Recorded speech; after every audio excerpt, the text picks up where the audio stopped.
Olá, seja muito bem-vindo a mais um episódio do podcast Anti-Escola, o melhor antipodcast que tem no Brasil. E, infelizmente, hoje, o meu co-apresentador, Thiago Guedes, porque é o que tem por hoje, né? Fala aí, Thiago. Cara, aprendi uma coisa no mercado que é o seguinte: quem não tem hater não tá fazendo sucesso suficiente, né? Então, se tá incomodando é porque tá bom. Pô, então, no seu caso, você está fazendo muito sucesso. É que eu não tenho fã ainda, né? Tô só nos haters, mas enfim, eu esqueci a parte dos fãs, mas a gente vai trabalhar nisso ano que vem, a meta do ano que vem. Bom, prazer aí, pessoal, valeu, Richard. Como sempre, o podcast que eu tô é o melhor, né? São os melhores, então, hoje com um convidado especialíssimo, Murilo Andrade, sócio do Clube da Aposta, empreendedor serial, né? Vai contar um pouquinho da história, que já tentou fazer mil coisas aí. E pai da Bia, né? Acho que talvez seja a parte mais importante e relevante. Infelizmente, eu vejo um símbolo do galo ali atrás. Ninguém é perfeito, né? Mas, Murilão, manda bala aí. Se apresenta aí pra gente, por favor. Pois é, cara, eu fui forjado no sofrimento torcendo para o Galo, né? Agora, finalmente, um período mais de glórias aí, de mais felicidade. Mas obrigado pelo convite, antes de tudo, né? Vocês da escola, galera toda, os que estão apresentando aqui, os que fazem parte lá. Como você disse aí, primeira coisa mais importante, eu sou pai da Beatriz, né? Que querendo ou não tem muito a ver com me forjar para ser empreendedor, porque eu descobri que ia ser pai com 17 anos. Minha filha nasceu uma semana depois que eu fiz 18. Então, querendo ou não, isso aí, não sei se vocês já têm filhos, mas, cara, isso aí forja o camarada a virar homem rápido, né? Então, na minha fase ali dos 18, eu já era um cara que tinha essa vibe empreendedora, né? Mas isso aí acelerou bastante o processo. E hoje em dia o meu negócio principal é o Clube da Aposta, né, que é uma empresa de educação de apostas esportivas, também tem ferramentas, portal, é um negócio que tem vários caminhos aí, mas eu também, como você já disse muito bem, eu já fiz de tudo, cara, já tive investimento em franquia, já fui sócio de escola de comunicação, já tive negócio na área de educação física, cara, já tentei um monte de coisa, até chegar num momento, e aí conversando com muita gente experiente, principalmente igual tem no ambiente da escola. Cara, sempre o feedback era assim, cara, você tem que focar, você tem que focar, você tem que focar. E óbvio que isso tem sempre os dois lados da moeda, né? Uma linha tênue entre não perder oportunidade, mas ao mesmo tempo concentrar nas coisas que você tem que fazer bem feitas. E já tem uns 2 anos que eu me concentro totalmente aí no Clube da Aposta e tem sido uma decisão muito boa, porque dá para crescer, para aprender bastante dentro de um negócio só, né? Você não precisa sair fazendo 1 milhão de coisas diferentes para crescer muito, para aprender muito. Enfim, é o resumo aí da história. E é curioso que você falou, você começou a história aí com o nascimento da sua filha. E como você falou, uma filha, eu tenho duas filhas, faz você amadurecer muito rápido. Então, provavelmente com 18 anos, você já começa com a mentalidade: eu preciso dar certo, eu não posso falhar. Não é? Tenho uma família, tenho, não sei se é esposa, não é, tal, mas agora alguém depende de mim e provavelmente cria uma pressão mental muito grande para ter sucesso. E aí eu queria que você explorasse um pouco, até antes de entrar na parte de empresas e tudo mais, como foi essa sensação né, esse sentimento interno que você tinha nessa época? O moleque de 17 anos, ele não sabe muita coisa, né? De nada. Tipo, não tem experiência prática, não tem currículo, não tem nada. Tanto que quando eu recebi a notícia da minha namorada na época, eu estava no terceiro ano da escola, cara, não tinha nem formado ainda no ensino médio. Então, realmente, a perspectiva que você tem naquele contexto de não ter experiência e tal, cara, você fala assim, acabou, né, velho? Realmente vai ser muito difícil a minha vida, eu vou ter que trabalhar para os meus filhos, aquela visão limitada ali. E só que depois, quando abaixa a poeira, você começa a trabalhar, começa a correr atrás das coisas, eu senti muito isso aí que você falou, de tipo, não estou mais correndo sozinho, não posso mais ter o nível de risco que eu poderia se eu tivesse sozinho. Eu tenho uma estrutura familiar muito boa, né, que me ajudou muito, meu pai e minha mãe, assim, não financeiramente, mas de apoio mesmo de família, sabe? Então isso faz uma diferença enorme, com certeza, sou muito grato a eles por isso. Mas depois que eu comecei a empreender, eu sempre tive essa preocupação. Eu não sou um cara que poderia ficar, tipo, 6 meses tentando alguma coisa até dar certo. Eu precisava um mínimo ali de segurança, ainda que fosse bem baixo, para conseguir comprar as coisas básicas assim dela, né? Então eu tive que trabalhar um tempo de carteira assinada, trabalhando em emprego de peão mesmo, assim, que eu também sou muito grato por essas oportunidades, mas foram empregos que eu trabalhava no almoxarifado, né? Então, coisa de carregar peso, descarregar lata de tinta. Trabalhei em empresa de concessionária de caminhão e uma empresa de estrutura metálica. Só que, ao mesmo tempo, que era um trabalho mais braçal, enfim, mais pesado, eu já tinha certeza que aquilo lá não era a minha perspectiva de futuro, era um caminho ali, né? E uma das oportunidades era passar muito tempo no computador, porque tinha sistema, tinha essas coisas para lançar peça no estoque, retirar a peça do estoque. E nessa de trabalhar muito no computador, eu estudava muito também, né, sobre negócio e tal. Eu já tinha uma veia empreendedora. Cara, a primeira vez que eu, entre aspas, empreendi, eu sempre conto essas histórias aí nas palestras de mastermind, nessas coisas de grupo. Eu vendia paçoca com 14 anos. E, assim, não é uma história daquelas que eu precisava vender paçoca para ter o que comer, não é nada disso, né? Mas eu queria ter o meu dinheiro, eu queria fazer as minhas coisas, eu comprava um pote de paçoca a R$ 14, tinha um cursinho pré-vestibular do lado onde eu morava, e eu vendia, eu lembro que na época era assim, eu comprava 14 e vendia o pote inteiro, eram uns R$ 30. Aí eu ia refazendo essa conta, refazendo, e para um moleque de 14 anos, 15 anos, ganhar ali seus 200, R$ 300, foi o começo, né, dessa veia, digamos assim, empreendedora. Aí já cheguei a fazer um carrinho de cachorro-quente com a minha mãe e com o meu irmão, quando eu tinha uns 15, 16. Eu sempre tive essa veia empreendedora. Aí depois, quando eu comecei a trabalhar nesse almoxarifado, encaminhou mais para o digital, né? Porque aí eu comecei a estudar mais blogs, comecei a ver outras coisas, outras referências. E aí enquanto eu trabalhava lá, fui estudando e tentando ter ideias de negócio, tentando construir. Mas respondendo a sua pergunta, né? Acabou que eu fiz um parêntese enorme aqui, mas, cara, essa sensação com certeza me colocou para frente, assim. Eu falo até a nível dos meus amigos, da minha amizade, enquanto muita gente estava com 18, 19 anos ali no auge da farra, da adolescência, né? Eu meio que fui forjado a ter que trabalhar sexta fazendo bico, sábado fazendo bico, que foram muito bons para mim nessa parte de crescimento e maturidade, né? E esses que estavam fazendo farra hoje são seus funcionários. É uma galera que, assim, alguns eu tenho amizade até hoje, mas, assim, você vê que realmente, e cada um tem sua história, né? Não tem certo nem errado, mas, cara, a galera tá no início do processo de amadurecimento profissional ainda. E então, hoje, olhando para trás, né, a gente consegue conectar os pontos olhando para trás mesmo, é impossível olhando para frente. Então, hoje eu vejo o quanto que foi importante ter me forjado nisso aí. E você tem quantos anos hoje? 27. 27. Então, sua filha já está com 9. Isso, 9 anos de idade, cara. Uma pré-adolescente, quase. Eu tenho uma de 7, eu sei como é isso. Pois é. Cara, muito, muito legal, né? Tem até, enfim, a brincadeira que o homem só vira homem com uma dívida grande, a mulher chata e a criança para cuidar, né? Antes disso é só um menino, né? Então, assim, os 3, né? Tem que ter os 3. Aí é macho. Mas, cara, muito legal, assim, né? Acho que isso molda muito o seu jeito de ser, né? Sua garra. E conta pra gente, cara, como é que tá o teu negócio hoje? Inclusive, né? Fico até feliz de ouvir isso. Thiago, daqui a pouco eu tenho que fazer minha reunião de planejamento. Calma lá, meu velho. O empreendedor só quer executar, não gosta de planejar, né? Enfim, como é que tá o planejamento para o ano que vem? Como é que é a tua perspectiva para o negócio? Conta um pouquinho pra gente. Beleza, explicando assim o que é o Clube da Aposta, né? A gente é uma empresa de educação para apostadores, não é onde você, se quiser lá, vai lá fazer sua aposta. Isso são as casas de aposta. A gente tem um modelo de negócio de educação e também de afiliação, né? Então você quer apostar numa casa, a gente te indica e a casa compartilha a receita com a gente. E também tem a parte de cursos, treinamentos, essas coisas mais de produto, né? Que a galera também está bem acostumada, que é ensinar o cara a apostar. E aí, dentro das apostas, como em qualquer outra área, tem vários nichos, né? Então, são vários treinamentos. Tem treinamento em apostar em corrida de cavalo, outro apostar em tênis, apostar em jogos de futebol.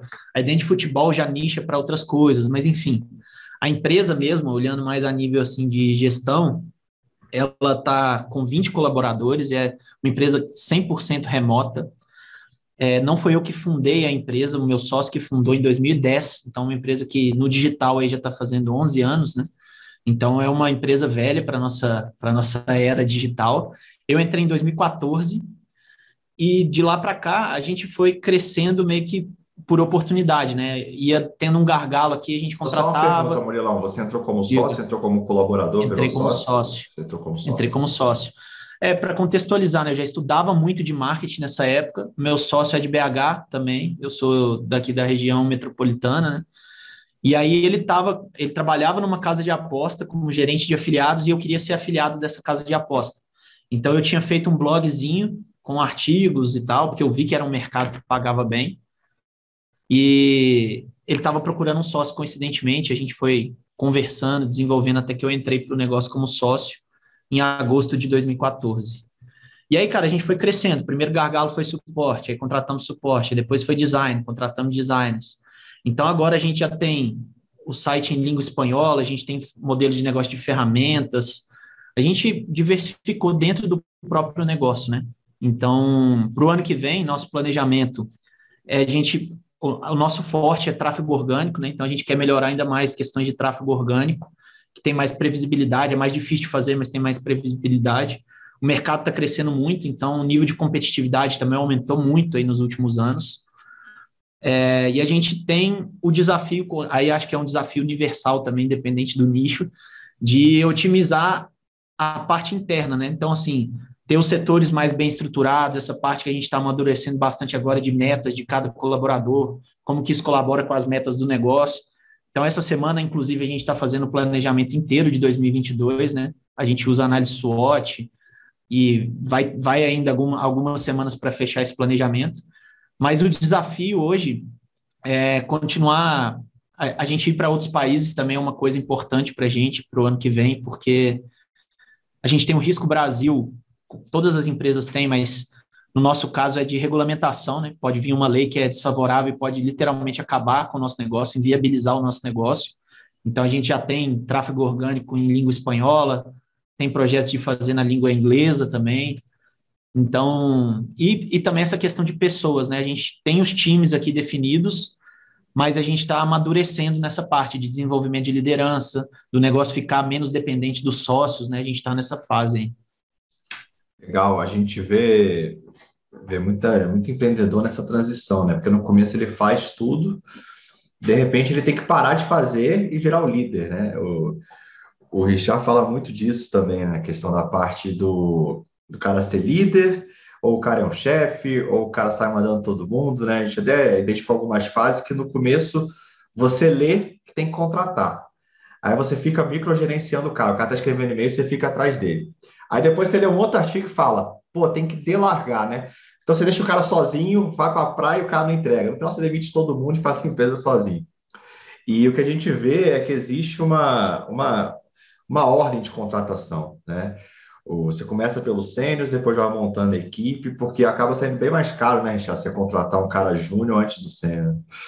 Pois é comum um empreendedor começar e falar, preciso contratar alguém. Então, o que ele faz? Ele contrata a pessoa mais barata que ele acha e pensa o seguinte, vou formar essa pessoa, né? Porque ele fala, não, eu estou sem grana, vou formar, e aí, em vez de formar, ele delarga, e aí, obviamente, a pessoa não dá resultado, e pior, o tempo que ele tem que dedicar para treinar a pessoa, fazer gestão, corrigir os erros, refazer o trabalho, ele não percebe que ele vai sugando o seu tempo e energia naquele colaborador, em vez de ele tocar o negócio.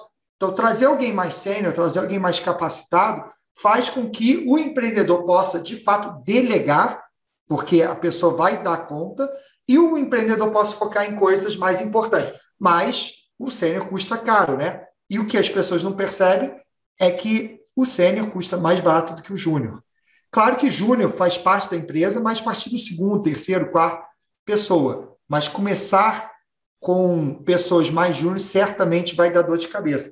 E, Murilo, você certamente teve que aprender, contratar, montar equipe, tudo isso na raça, né? Quais erros que você cometeu aí nessa jornada? Putz, cara, vai ser só 1 hora de podcast, porque eu tenho aqui não sei quantos para falar, literalmente centenas, assim. Mas uma coisa que uma característica do nosso negócio, assim, que eu acho que ajuda muito, e eu entendo que nem todas as empresas têm essa oportunidade, mas que como a gente é uma empresa de educação, de treinamento, a gente tem uma audiência qualificada, né? Se você preocupa em fazer um conteúdo muito bom, você vai criando uma audiência de pessoas que gostam de você. Então, lá no começo, mesmo a gente não tendo essa experiência, essa visão, essa maturidade que a gente tem hoje, a gente sempre contratou pessoas que já gostavam da nossa empresa, que já faziam parte ali do ambiente do Clube da Aposta, sabia como funcionava. Nós somos uma empresa que fala majoritariamente de futebol, né? Então a gente contrata pessoas parecidas com a gente também, que é uma oportunidade legal. A gente contrata pessoas que a gente se dá bem. Todos eles têm que torcer para o Galo, só para saber. Não. Ah, tá. Então você tem gente boa na equipe. Tenho, cara. Inclusive, o primeiro colaborador, que era o nosso melhor aluno na época, é um cruzeirense chato, ele é meu parceiro de trabalho aqui até hoje. E assim, a gente não coloca esse critério no processo de seleção. Mas, cara, só flamenguista não, você pode evitar, cara, tá? Flamenguista.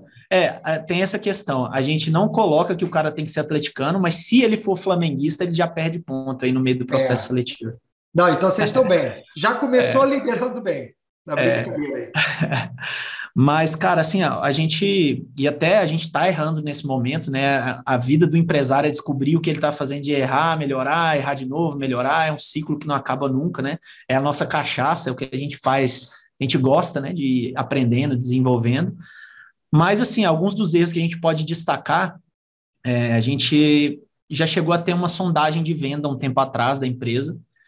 E esse processo de sondagem de empresa, de conversar com investidores, pessoas que querem investir na sua empresa, ele é muito rico, mesmo que você não venda, porque você aprende muito bem as perguntas que as pessoas fazem, os questionamentos que eles fazem para a empresa, mesmo que depois não se concretize, isso aí faz você refletir em vários pontos, né? Então, a gente recentemente, é relativamente recente isso, a gente teve dentro desses questionamentos que a galera tinha feito, na reunião de sócios, a gente olhar e questionar se realmente se a gente ainda precisava de todas as pessoas naquelas posições, porque foi um questionamento dos investidores. A folha está muito grande para o que a empresa fazia, sabe? Para as fontes de receita da empresa e tal. Então, acho que esse foi um dos erros que vai drenando dinheiro do seu caixa que você, às vezes, nem percebe. Às vezes 5, 6, 7 pessoas, aí depende muito também da maturidade da empresa, dependendo da escala que ela tiver, às vezes são 20, 30, 40 pessoas que não necessariamente precisavam estar ocupando aqueles cargos, e quando você vai anualizar uma despesa dessa, são milhões de reais, cara, centenas de milhares de reais que seriam do caixa da empresa, de investimento, em coisas que dão mais certo, numa análise mais 80-20, assim, que a gente ficou, às vezes, muito tempo com pessoas que não eram tão importantes para o negócio mais. E aí, talvez até por esse caráter de a gente ter pessoas tão legais trabalhando com a gente, às vezes torna mais difícil, né? Você ter esses fatores subjetivos de gostar das pessoas que estão na empresa. Mas como a gente é empresário, a gente tem que ter essas conversas difíceis e tomar as decisões difíceis também, né? Mas a gente já errou bastante nisso, de inchar bastante a estrutura da empresa sem precisar. Isso aí é bem interessante e você falou um ponto bem legal, de gostar dos colaboradores, né? Eu vejo muita gente falando que a empresa é uma família, né? Eu não vejo muito desse jeito, porque a empresa tem que estar ali para gerar resultado, né? Enfim, no final do dia é isso que importa. Claro que ela tem que gerar o valor, ter o propósito dela e tal, mas no final do dia o empreendedor, se não gerar resultado para ele vai cair fora. Ele tem que sustentar a Bia, né? Tem que sustentar a filha dele. E como é que eu vejo que dá para remediar isso, cara? É justamente com essa questão que você está fazendo agora do planejamento, de ter meta, claro. Porque você tem um número. O cara tem que bater aquele número, e para bater aquele número, ele tem as tarefas para ele. Se ele não fez as tarefas para bater o número, não tem aquela discussão, mas não deu tempo, está tudo certinho, né? Então, a criação de meta, de planejamento é extremamente importante para isso. E esse processo que vocês estão fazendo agora está te ajudando na gestão das pessoas, de planejamento? Com certeza, cara, porque também a gente está falando, a gente começou a contratar, né, e eu aprendi fazendo mesmo, né, processo seletivo, entrevista, esse processo todo de RH, contratando. Então, eu subia o questionário, aí depois a gente foi vendo que chegava muita gente desqualificada, você melhora o processo seletivo, você coloca uma etapa a mais para filtrar melhor os candidatos, a gente foi aprendendo na prática. Então, o que eu estou falando aqui para vocês agora é um dos principais aprendizados, né, de erros. Mas, cara, isso já vem amadurecendo desde 2015 que a gente começou a contratar. Então, são 6 anos que a gente vai contratando, e sem dúvida nenhuma essa maturidade, porque tanto eu quanto os meus sócios, e aí eu tenho que enaltecer também o trabalho dos meus sócios, que é muito bom. A gente aqui nós somos 3 sócios, né? E aqui eu vejo muito claramente uma divisão que é citada no livro do Mito do Empreendedor. Ele fala um tripé do negócio, que é o administrativo, o técnico e o empreendedor. Então, o administrativo é aquele cara que faz a empresa funcionar, né? Cuida das questões jurídicas, contábeis, etc e tal. Eu tenho um sócio que é responsável por essa parte, que é o sócio fundador. Tem o sócio técnico, que é quem vai entender do negócio mesmo, das apostas e tal, que é o meu sócio lá do Sul, que entrou depois de mim. E eu sou essa parte mais empreendedora, né, de produtos, soluções, criar cursos novos. Então, a gente se dá muito bem, assim, nós 3 como sócios. E depois que a gente começou a ter mais gente para executar as coisas e parou de trabalhar tanto nas tarefas, nós 3 tomamos um caminho de também estudar esses desafios novos, né, nos tornar melhores gestores. Então, assim, a gente faz análise 360 no final do ano com todos os colaboradores, tem um jeito bom de ter feedbacks aqui, né? Eu mesmo, na época, hoje em dia, como eu falei no início do episódio, hoje eu estou só no clube da aposta, mas chegou a época de eu estar em 4 negócios simultaneamente e não fazia bem nenhum dos 4. Então, na reunião de final de ano, na avaliação de 360, eu, como liderança, eu fui muito mal avaliado, isso foi em 2016 ou 2017, e é uma coisa ruim, frustrante, porque o feedback dos sócios aqui a gente apresenta para todo mundo, né? Cada um da sua área tem o seu feedback individual, mas a gente não necessariamente mostra isso para a empresa toda, para não expor o colaborador, esse tipo de coisa. A gente dá os feedbacks para a pessoa. Só que dos sócios, até por uma questão de integridade, todo mundo tem acesso a todos os feedbacks, as notas aqui de desempenho. E nesse ano isso me marcou muito. Foi um dos pontos de virada para eu falar, cara, eu estou errando aqui, eu tenho que melhorar, tenho que estudar, tenho que evoluir. E aí foi essa hora que eu comecei a procurar mais conhecimentos de gestão, né? Que até então era muito fazer, vender. Aí a gente foi começando a organizar. E aí, sem dúvida, cara, análise SWOT, essa ferramenta de feedback do final do ano, né? Análise 360, tudo isso multiplicou, assim, a eficiência da empresa a nível de empresa mesmo, assim, não só de produto, né? Então, com certeza, isso está fazendo total diferença. Antes de até continuar nessa parte de gestão, eu queria voltar um pouco na sua história, porque eu já tive exatamente o problema que você falou. Eu tive 4 negócios. Então, eu tive uma escola de inglês, que eu tinha 150 funcionários, 3 mil alunos. Eu tinha uma loja em shopping, eu tinha uma startup e eu tinha a Liu Learning. E eu só comecei a crescer a empresa, né? Só começou a crescer e decolar quando eu fechei e vendi tudo e foquei em uma. E, pelo visto, você tem uma história parecida. Queria que você resgatasse um pouco isso na sua história e trazer essa importância do foco, como foi, por que você fechou, por que você fez em cada empresa, porque eu acho que esse é um ponto bem interessante, porque eu falo com muitas pessoas que estão entrando na escola, né, eu faço treinamento da Liga, e aí eu perguntei, e aí, qual é o seu negócio? Eu tenho isso, eu tenho uma loja assim, eu estou fazendo uma agência assim, Aí eu olho para assim, 5, 6, 7 negócios, a pessoa se acha um grande empreendedor, mas nenhum deles está dando certo, né? É muito mais o ego de falar que você tem sucesso do que, de fato, dinheiro e resultado no final do mês. Então, eu queria que explorasse um pouco esse tema na sua história. Boa pergunta. Cara, a primeira vez que eu fui num evento de marketing de negócios, na verdade até fui numa feira de empreendedor dessa do Sebrae antes disso, mas eu fui no Afiliados Brasil em 2013. E esse mercado, cara, você vai conhecendo essa galera, ainda mais naquela época que era um evento menor, você conseguia conversar com praticamente todo mundo. Taioba foi um dos palestrantes aí, lá em 2013 ele já era um cara com bastante resultado.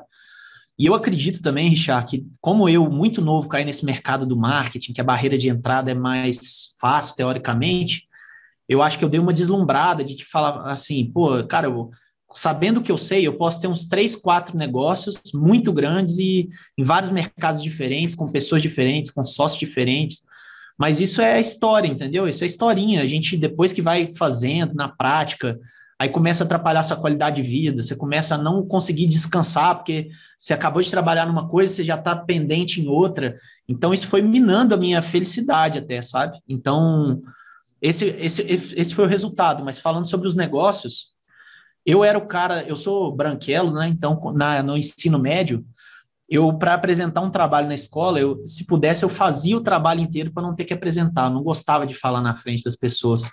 E eu não conseguia nem esconder, porque eu ficava roxo de vergonha, ficava rosa. Meus amigos me zoavam porque eu ficava rosa de vergonha.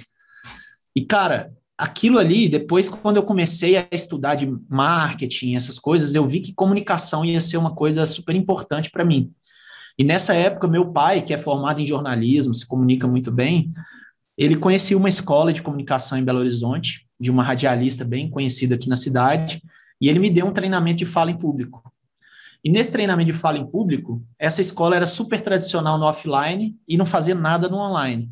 Aí já foi eu enxergar minha primeira oportunidade, né? O professor era o diretor da escola, era o filho dessa radialista, Pedro Seixas, que hoje é o meu amigaço, inclusive. E, cara, nesse curso você tinha a oportunidade de fazer 2 apresentações de 5 minutos do tema que você quisesse. E eu meio que já fiz uma apresentação vendendo marketing digital para esse cara, para tentar ter algum projeto, alguma coisa lá. E quando eu fui fazendo, dentro do curso de fala em público, meio que vendendo ali para o meu professor, eu abri essa porta para ser parceiro dessa escola, que depois veio a ser até uma sociedade nessa escola, tanto no offline quanto no online. E aí a gente tentou lançar cursos de comunicação online, locução, aí eu fui fazendo vários cursos, melhorando também minha comunicação. Então esse era um dos negócios que eu tocava em paralelo ao Clube da Aposta. Aí vou deixar esse separado na gaveta. Chegou um meu sócio do Clube da Aposta também, me falou sobre uma oportunidade, uma franquia de pet shop. É um pet shop em trailer. Legal, né? Aí você, empreendedor, super produtivo, super diferenciado, o que você pensa? Você fala assim, cara, mercado pet é bom pra caramba, cresce pra caramba, não tem crise, etc. Deixa eu olhar. A ideia era investir numa franquia. Só que aí, eu mexendo tanto, exaltando a minha capacidade, falei, cara, por que eu não posso ser franqueador? Eu vou me vender também para ser parte do franqueador. E eu consegui. Então, assim, nesse processo, eu fui ajudando muito a galera da franqueadora a melhorar as coisas, a falar sobre marketing, automação, coisas que eram muito novas para eles. E eles viram esse potencial, esse entusiasmo. Então, ao invés de ter só a franquia, comecei a também ser um franqueador de pet shop, que vendia pet shop em trailer, já tinha unidade em não sei quantos lugares aí do Brasil. E tudo isso simultâneo ao Clube da Aposta, fora outros tantos negócios de afiliado que eu tentei, de educação física. Então, resumo da história, chegou uma hora que eu estava fazendo o Clube da Aposta, fazendo a escola de comunicação, fazendo a franquia e tentando coisas lá como afiliado. E eu não fazia nada bem feito, entendeu? Aí foi a hora que começou a menos qualidade de vida, menos dinheiro, menos resultado. E aí eu fui, não foi um processo do dia para a noite, né? Eu sempre participei desses masterminds, desses grupos assim de discussão. E geralmente a galera falava isso, quem era mais experiente falava isso, cara, você não tem como fazer tudo isso de uma vez. Vai concentrando nas coisas que você quer, que você consegue, que façam mais sentido para os seus objetivos agora. E depois, num outro momento, quando você entrar só como investidor, ou quando você tiver mais maturidade, ou quando você tiver mais equipe, você pensa em outro negócio, mas solidifica as coisas. E aí a ficha foi caindo, cara, ao longo dos anos, e eu fui deixando de fazer, então deixei de ser sócio da escola de comunicação, e aí, graças a Deus, sempre os fins foram bem tranquilos. Mas aí até chegar nesse momento de falar assim, beleza, o Clube da Aposta é meu negócio, e eu não preciso ter 20 negócios para diversificar meu conhecimento, meu potencial, minhas fontes de aprendizado. Eu posso, inclusive, como eu sou sócio, dono do negócio, junto com os meus sócios também, escolher para que áreas eu quero crescer, que tem uma sinergia com o meu planejamento de longo prazo. E aí foi isso, cara. Eu fui saindo desses negócios e concentrando no que importava mais para mim. E olhando para trás, a ter vários negócios, você olha, o seu ego atrapalhou. Você fez com que você quisesse sempre estar olhando para coisas novas?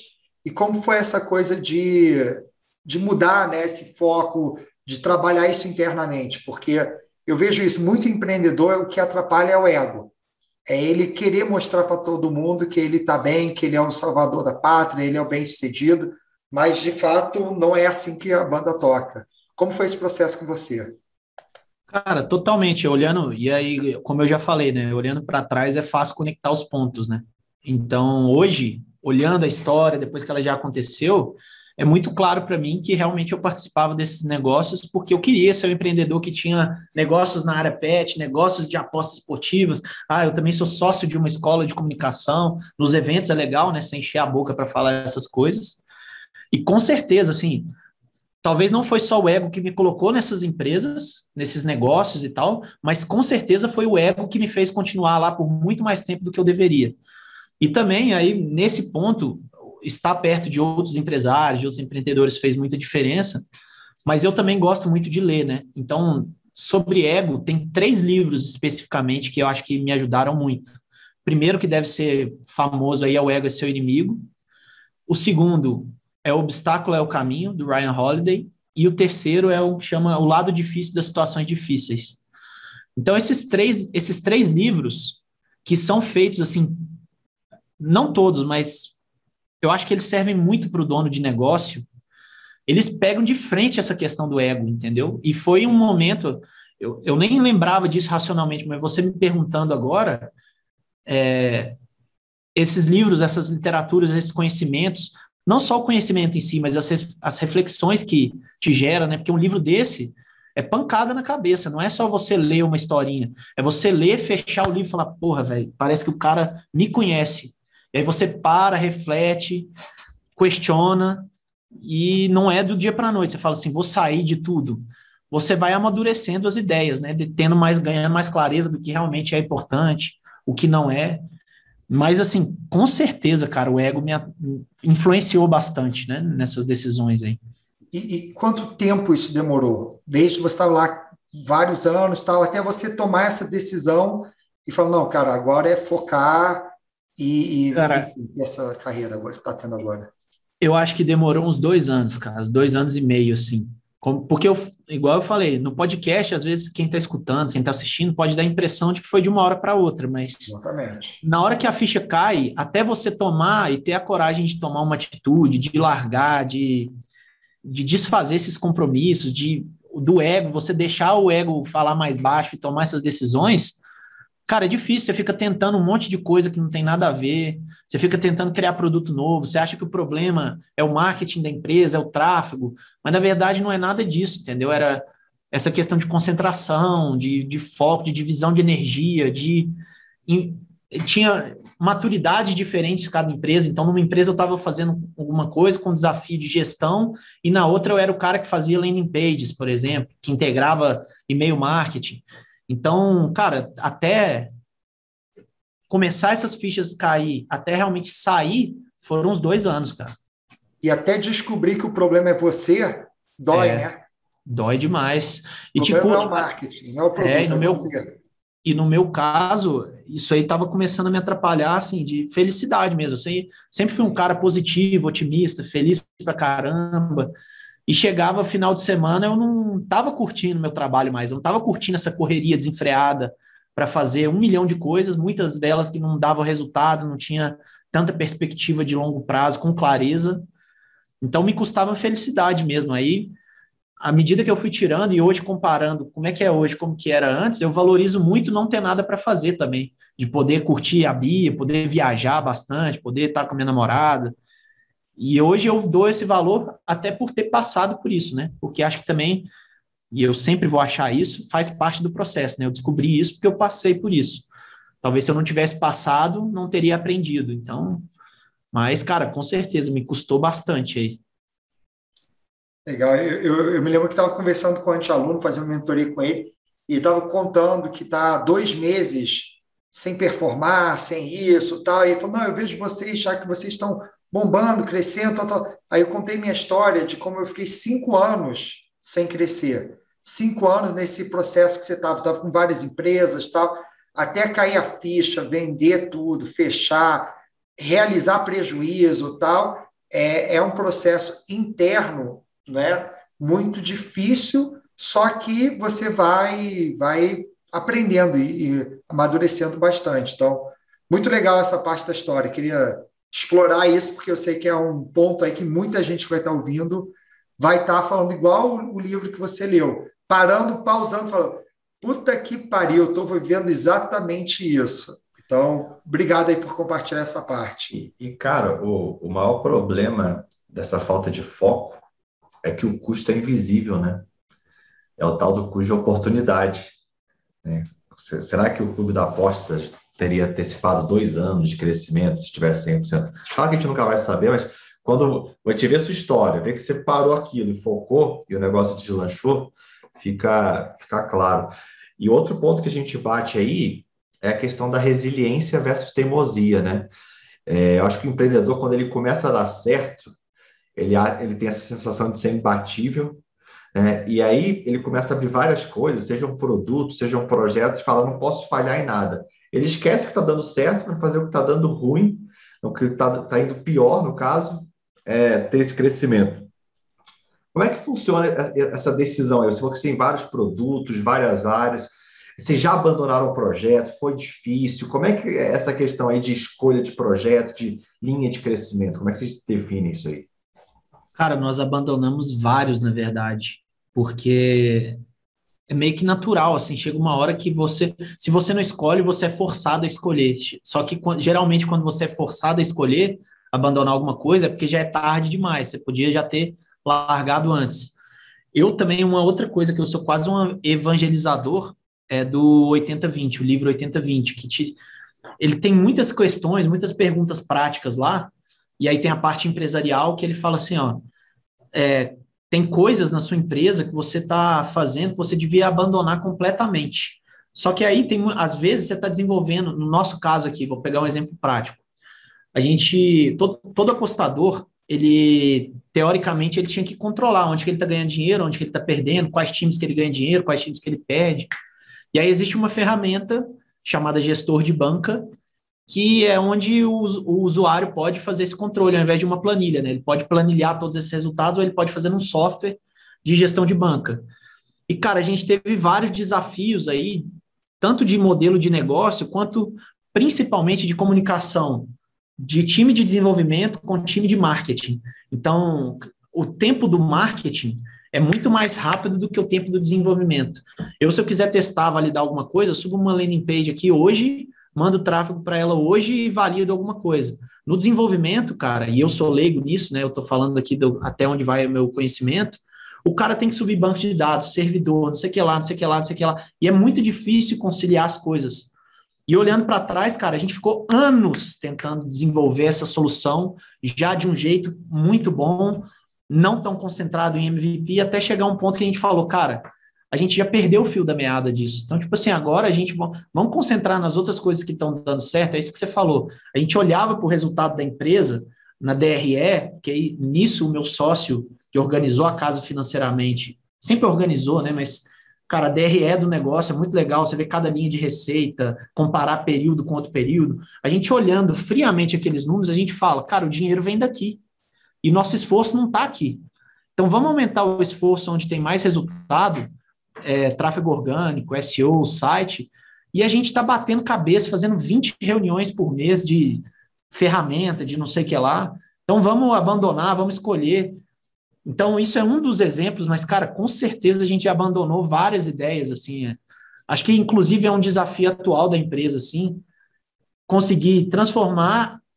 O nível de ideias é muito maior do que o nível de capacidade de execução. E aí também é óbvio que isso não é uma exclusividade do Clube da Aposta, né? A empresa de vocês, com certeza, tem muito mais ideias do que recursos. Então, essa priorização do que vai dar certo, eu acho que a maturidade da empresa também, aí agora falando do Clube da Aposta, a gente aplica mais agora essa questão do 80-20, a gente olha mais para as ideias com essa perspectiva, assim, de como que é o impacto disso, qual que é a tendência disso. Então, a gente melhorou como empresa para escolher os projetos e qual que a gente vai continuar, qual que a gente vai abandonar.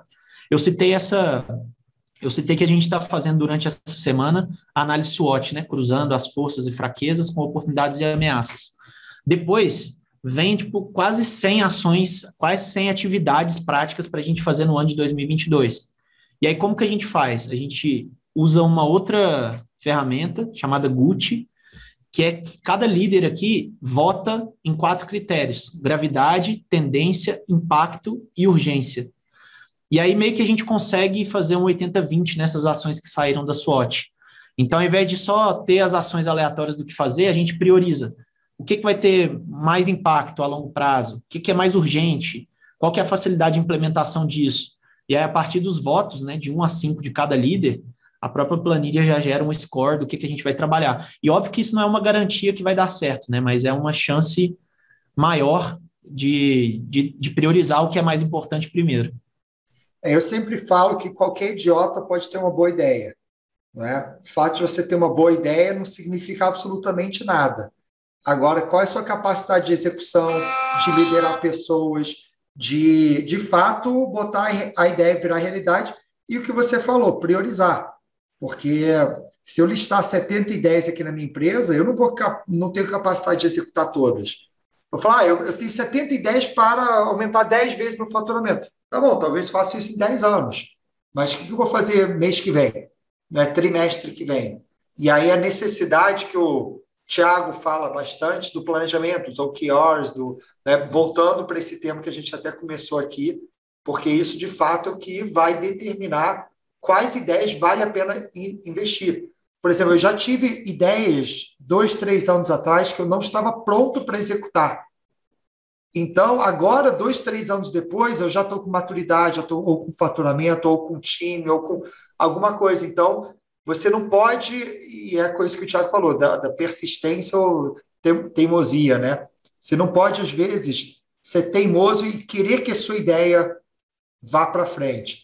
E no final das contas, meu pai sempre fala, quem define é o mercado.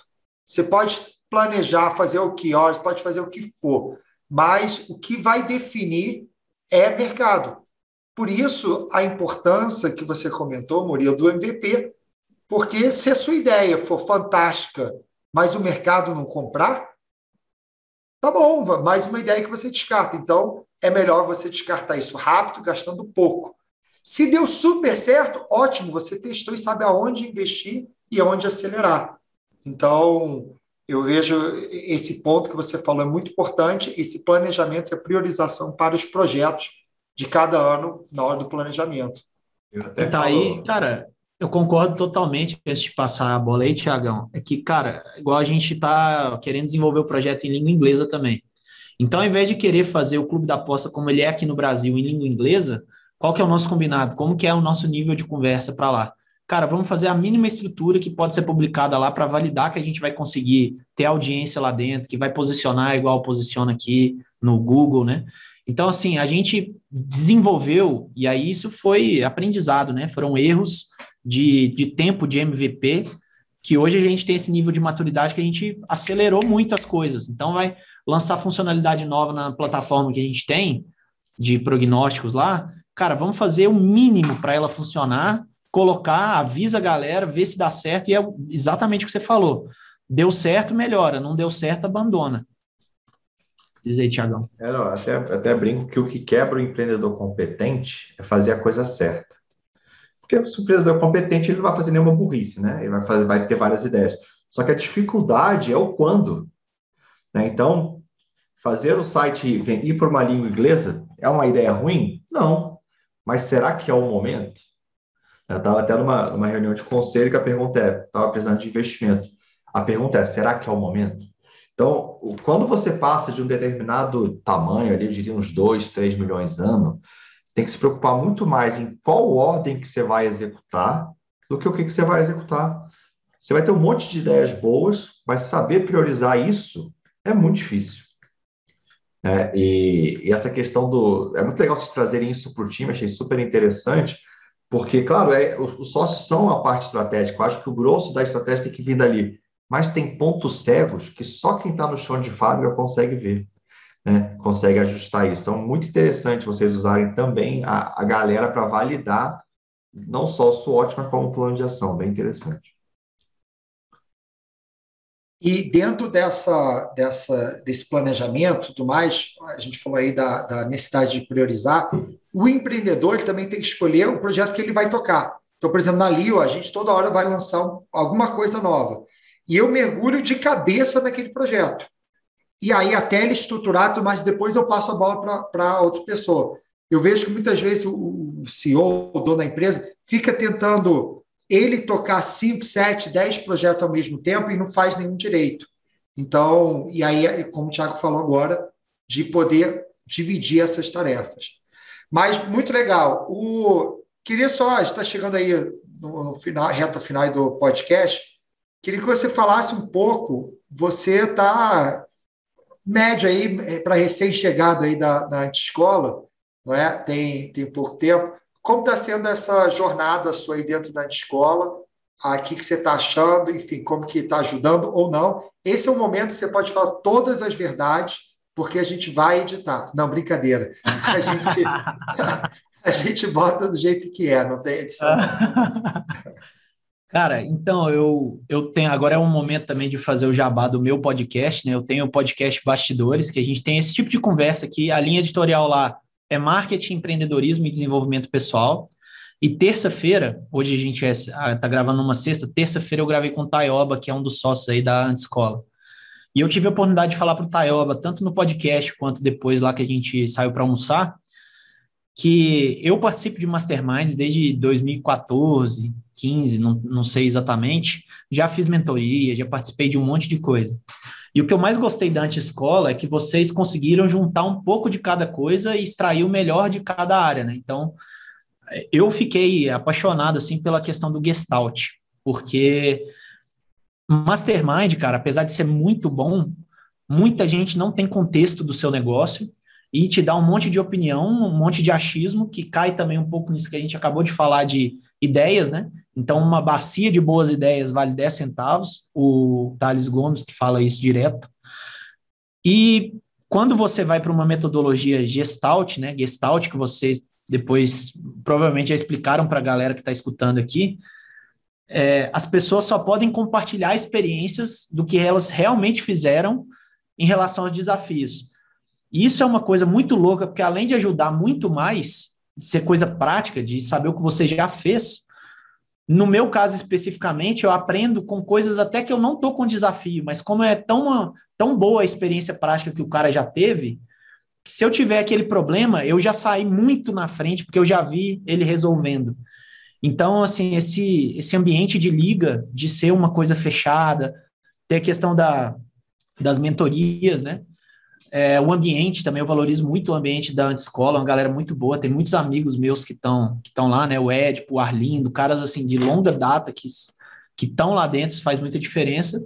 E eu tô curioso para ir para o evento presencial, né? Semana que vem. Então, que eu acho que também vai ser uma bela de uma cereja do bolo, porque, cara, é ali onde que realmente a amizade acontece, você conhece realmente o projeto de cada um, vira amigo de outras pessoas, né? Arruma os sofás aí no Brasil inteiro para você dormir quando você for viajar. Então, assim, a minha experiência com a escola está sendo bem legal, cara. Muito boa mesmo. E já aproveito para parabenizar vocês dois aí por ter criado e desenvolvido essa metodologia. Show demais. Cara, o evento vai ser sensacional, né? Somos suspeitos para falar, mas enfim, há quase 2 meses só penso e falo disso, então estamos organizando tudo lá. E muito feliz de ouvir o feedback, cara. Eu também brinco, era Maria Mastermind, né? Era onde eu captava meus clientes, participei de, cara, inúmeros masterminds, mentorias, e eu sempre vi o mercado muito falho, né? A gente empreender isso, né? Você vê uma oportunidade, você vê que você consegue fazer melhor de forma consistente, escalável, vai lá, né? Então a escola nasceu disso, está completando o seu primeiro aninho de vida aí, né? Agora é outubro. E, cara, muito feliz aí com o teu feedback. E a ideia é essa, cara, ajudar vocês o máximo possível na caminhada, né? Porque se alguém já errou, não é mais fácil você fazer uma mentoria com essa pessoa e ela te falar que você, cuidado que tem um buraco na estrada. E o legal também, eu acho que a gente conseguiu reunir, Thiago, é que todos os 4 empreendedores por trás têm uma história, né? Não é uma jornada que começou agora ou aventureiro. Então, dessa forma, a gente sabe que é exatamente a importância do Gestalt, tirar o pitaco, né? Já participamos de vários outros grupos, então isso é legal. E, Murilo, também um grande prazer de ter você na escola, né? Eu acho que não só você aprender com a gente, mas a gente aprender com você. E também um grande prazer de ter você aqui no podcast, porque é aqui que a gente consegue mergulhar mais profundo na sua história, nas suas dores, conhecer um pouco o seu começo aí, quando a Bia nasceu e todos os desafios, e essa sua trajetória aí como empreendedor. Tenho certeza que há 5 anos a gente vai estar ouvindo isso e falar, nossa, como você estava bem no início. E vai ser um grande prazer e acompanhar esses próximos anos aí do seu desenvolvimento e crescimento como empreendedor. Com certeza, cara. Eu agradeço o convite. Eu gosto muito da dinâmica de podcast, né? Tanto que eu criei um chamado Bastidores, que é parecido com esse aqui, que é bem, não tem roteiro, não tem o scriptzinho, é bem a conversa do jeito que ela vai fluindo. É muito bom conversar com a galera do calibre de vocês, né? Então, eu estou à disposição da escola. Eu, como anti-aluno, também continuo convocando outros caras bons para se juntarem também à Anti-Escola, né? Que eu sei que o modelo de negócio que vocês criaram, como o ecossistema é muito importante, meio que vocês criam um exército de gente boa trazendo mais gente boa, né? Então, até no próprio podcast, eu gravei 2 episódios, o outro camarada que está lá já é um cara que a gente está falando na cabeça dele para ele entrar na Anti-Escola. Porque a gente sabe que o ambiente, quando tem a metodologia, né? Quando tem essa preocupação que vocês têm aí, funciona muito bem, né? Então, eu também agradeço aí por ter compartilhado a história, agradeço a paciência de quem ouviu aí, e estou aberto sempre que vocês precisarem aí de mim. Obrigadão, Murilo. Obrigado, Richard. Pessoal, foi um prazer e até o próximo episódio. Obrigado, pessoal, e bom dia, boa tarde, boa noite, dependendo do horário que você estiver escutando. Até mais. Valeu, galera. Boa tarde, boa noite, bom dia.